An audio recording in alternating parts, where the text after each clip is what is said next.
ได้กินคำตัวนี้ต้นยางเปลือกของต้นยางมีลักษณะอย่างไร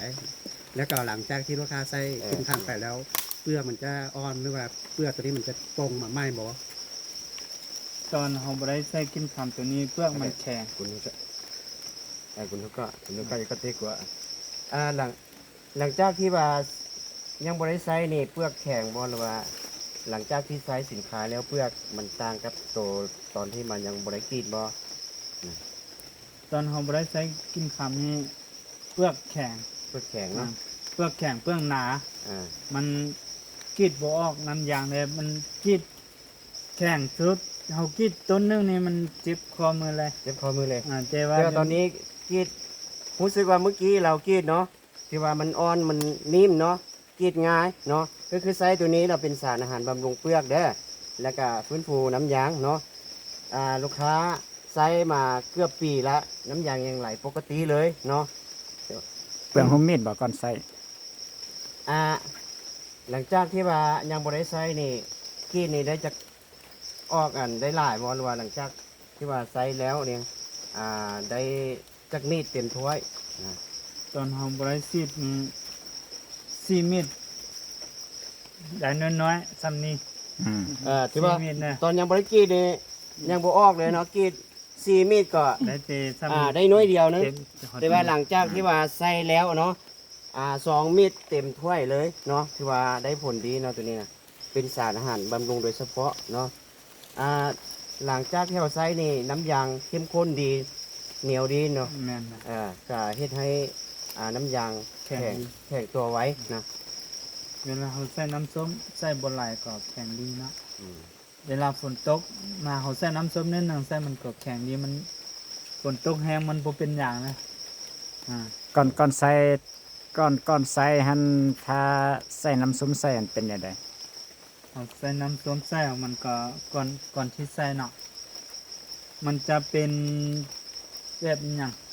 ถ้าฝนตกใส่ถ้าก่อนใส่หันมันจะบ่อยู่บ่ฝนตกใส่จะบ่บ่ใส่น้ำส้มก็บ่อยู่นะเวลาเขาใส่กินคำแล้วมันจะบ่แข็งบ่ก้ามดีงามเอาซีดกินคำไปแล้วบัดนี้เขาใส่น้ำส้มแข็งดีเนาะฝนตกซ้ำใดก็อยู่ดีเนาะคือก้อนไส้มันจะเปลือก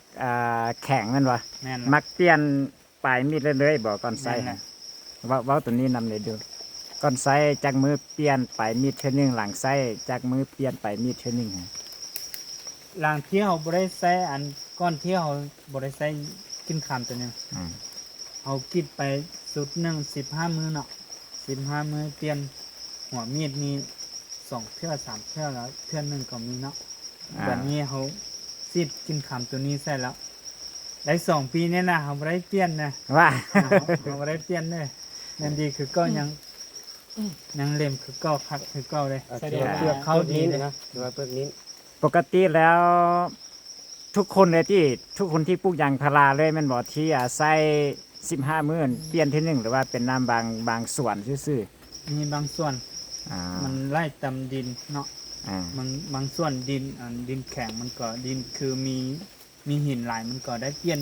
หัวมีดตลอดท่านว่าดินแดงดินเหนียวดินแดงเนาะมันจะไม่ได้เปลี่ยนหัวมีดเลยคืออันนี้เป็นดินหินเป็นนี้เนาะดินหินดินแห้งมันจะต้นยางมันจะแข็ง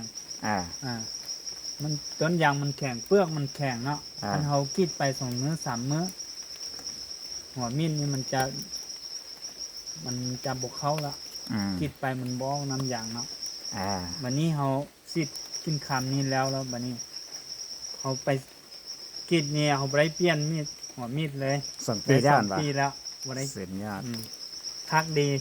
กินคำตัวนี้มีประโยชน์แท้ๆนะก้อนไส้ไปขายได้จักกิโลหลังไส้ไปขายได้จักกิโลหลังที่ก้อนที่เขาบริใช้กินคำตัวนี้นะเขา15 มื้อเขามาทดลองกินเลย15 มื้อ15 มีดได้แต่ต้นยางเขามีแต่400เนาะเขากินแต่15 มีดนี่ก็ได้แต่เป่านึงได้แต่เป่านึงได้แต่60-70 กิโลเท่านั้นอันนี้ก่อนหลังที่เขาซีดกินขามแซ่บัดนี้เอามากิน 15มื้อนี้เขากินบ่ฮอดบ่ได้15เมตรได้แต่5เมตรลงมาได้4เป่า3เป่าลงมาเลย อ๋อเป็นอย่างจึงได้4-5 เมตรลงมา เพราะว่ายามฝนเด้เขามีเวียกหลายเด้เพราะเขาก็รู้ว่ากินข้ามนี้มันมียางดี เออ มันออกน้ำยางดีเขาบ่กินหลายเพราะว่ากินหลายมันจะ ประหยัดยางเด้ประหยัด เออ เปลือกยางของเฮาเด้ อ๋อ เขารู้ดีว่ามันออกยางดีแล้วเอาบ่ทักกินหลายกินหลายมันก็เสียนี่เนาะ อ่า มันจะเสียไปหลายเนาะ อ่า แล้วเขากิน4-5มื้อก็